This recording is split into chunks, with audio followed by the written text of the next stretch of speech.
Magandang gabi, netizens!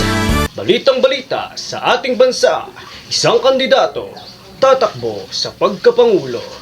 Juan Pedro de Castro na hinahangaan ng mamamayan dahil sa kanyang matatamis na salita at sa pangakong pauunlarin ang bansang Pilipinas. Kaya naman, panoorin at pakinggan ang kanyang patotoo at pahayag. Mapagpalang araw mga kababayan. Ako'y nakatindig sa inyong harapan at dinihingi ang inyong suporta sa papalapit na halalan kung ako'y inyong sasamahan at itutulak sa pamumuno ng bansang Pilipinas ay marami akong magiging misyon.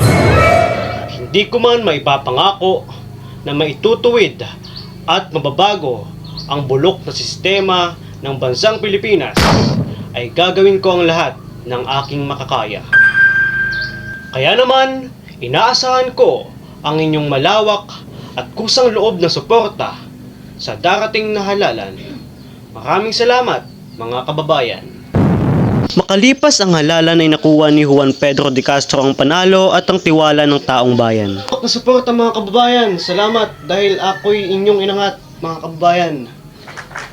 Gagawin ko ang lahat mga kababayan, lahat ng sinabi ko ay gagawin ko. Makalipas lamang ang ilang buwan ay unti-unti nang nabunyag ang kanyang pagkatao. Magandang gabi, netizens! Usap-usapan ngayon sa loob ng Kongreso na si Pangulong Juan Pedro de Castro ay nagkasala dahil sa pagbulsa ng pera ng ating bayan. Kaya naman, tutukan ang mga susunod na kaganapan kung totoo nga ba ang usap-usapan at pagbibintang